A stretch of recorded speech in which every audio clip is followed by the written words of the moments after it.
تو میرا خیال ہے کہ ایسے کڑے وقت میں ان کو ساتھ ہونا چاہیے تھا، اور سب مصیبتیں آتی ہیں، صعوبتیں برداشت کرنی پڑتی ہیں، لیکن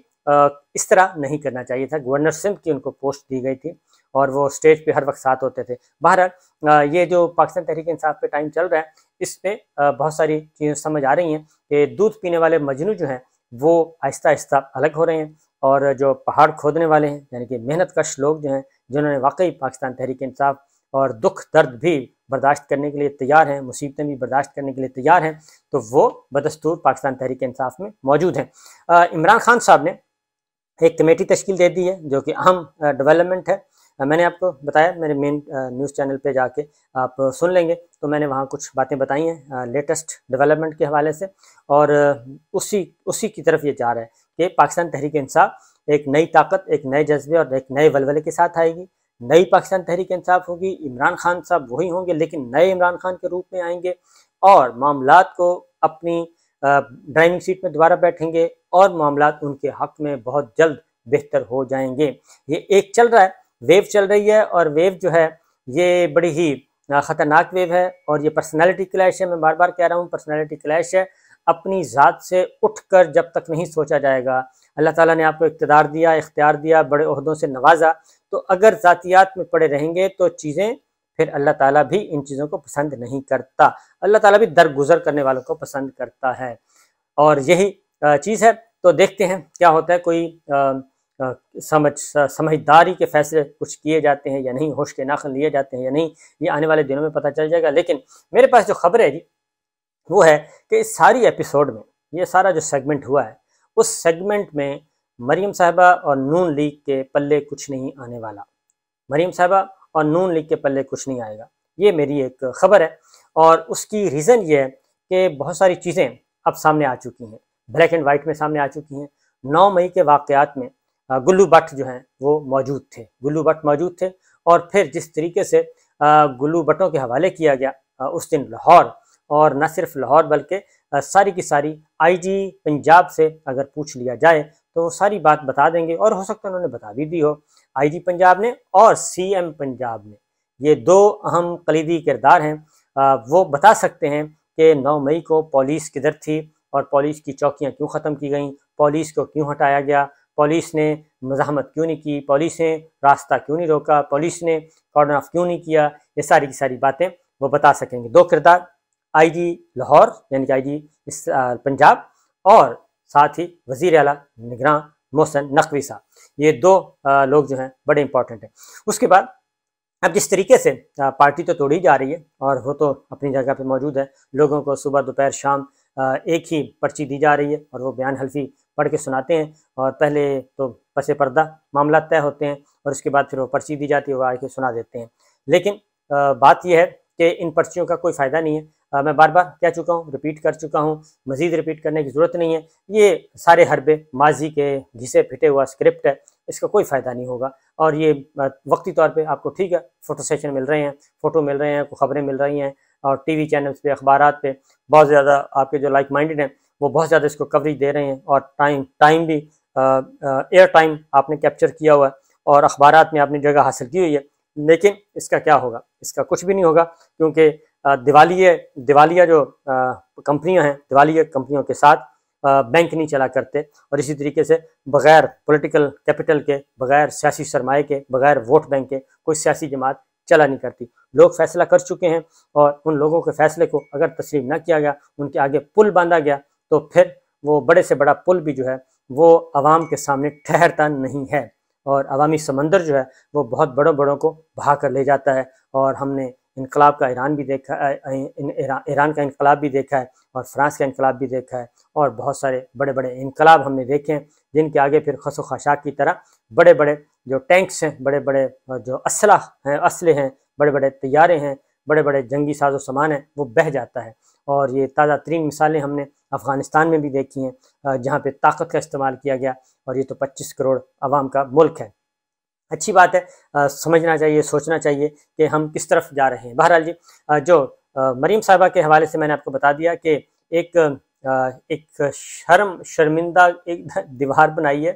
جو وال آف شیم کہا جائے، اس کو کہا جائے جی، کہ جو شرمندگی ہو جن لوگوں کو، تو وہ اس میں پاکستان تحریک انصاف کی تصاویر لگائی گئی ہیں، رہنماؤں کی، عمران خان کی، شاہ محمود قریشی کی، اسد عمر صاحب کی، سب کی، اور اس کے ساتھ ایک تصویر عمران ریاض خان کی بھی ہے۔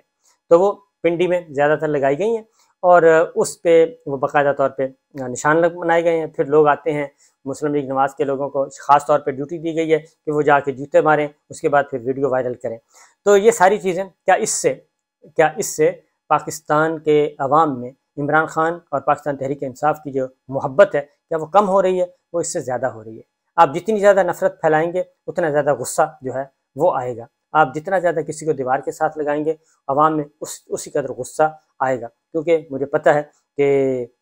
میرا خیال ہے کوئی روزانہ کو 50-60 کالز تو ہوتی ہیں جو صرف میں مختلف شہروں میں اپنے جو دوست ہیں، جاننے والے ہیں، ان سے پتہ کرتا ہوں کہ کیا سچویشن ہے۔ تو ہر شہر، ہر گاؤں میں جو پلز ہے وہ بڑی خطرناک ہے، بڑی خوفناک ہے۔ تو بہرحال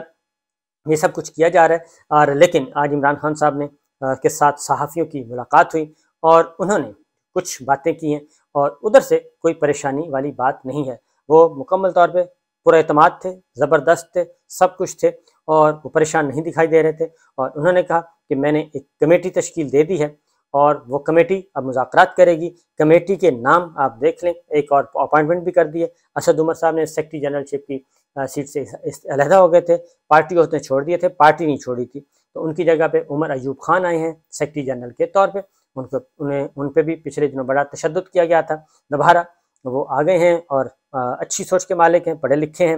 تو جو باقی اب ایک کمیٹی بھی تشکیل دے دی ہے جو مذاکرات کرے گی بوتھ سائڈز، اور شاہ محمود قریشی صاحب ہیں، پرویز خٹک صاحب ہیں، اسد عمر صاحب، حلیم عادل شیخ ہیں، اون عباس بپی سینیٹر، اور مراد سعید صاحب ہیں، اور حماد اظہر صاحب ہیں۔ یہ مذاکراتی ٹیم ہے، 7 ممبرز کی ٹیم ہے، انہوں نے تشکیل دے دی ہے۔ اور ساتھ ہی ساتھ انہیں ایک اور بھی، اب وہ اپنی تیاری کر رہے ہیں۔ ان سے پوچھا گیا کہ جناب آپ کو اگر ڈسکوالیفائی کیا جاتا ہے تو پھر پارٹی کون چلائے گا؟ تو انہوں نے کہا شاہ محمود قریشی صاحب اور پرویز خٹک صاحب یہ ہوں گے، اس کے بعد میرے نائب جو ہیں وہ یہ ہیں۔ تو شاہ محمود قریشی صاحب اور پرویز خٹک صاحب، جناب اب وہ کلیئرٹی کے ساتھ خان صاحب آ رہے ہیں، کیونکہ انہوں نے کافی سوچ لیا ہے، کافی سوچ بچار کی ہے، کیونکہ 9 مئی کے حوالے سے میں آپ کو بتا دوں کہ 9 مئی کے معاملے میں بہت اچھی طرح سب کو پتہ ہے، مشرق والوں کو بھی، مغرب والوں کو بھی، شمال والوں کو بھی، جنوب والوں کو بھی، سب کو پتہ ہے کہ جناب 9 مئی کا معاملہ جو ہے وہ جیسا بیان کیا جا رہا ہے ایسا ہے نہیں، بلکہ اس کے پیچھے بڑے چھپے ہوئے راز ہیں، اور جب ذرا مطلع صاف ہوگا تو وہ راز بھی کھلتے جائیں گے۔ لیکن فی الوقت یہ ہے کہ خان صاحب نے کہا ہے کہ ایک اور بات بھی کہی انہوں نے گفتگو میں کہ آرمی چیف کے حوالے سے خاص طور پہ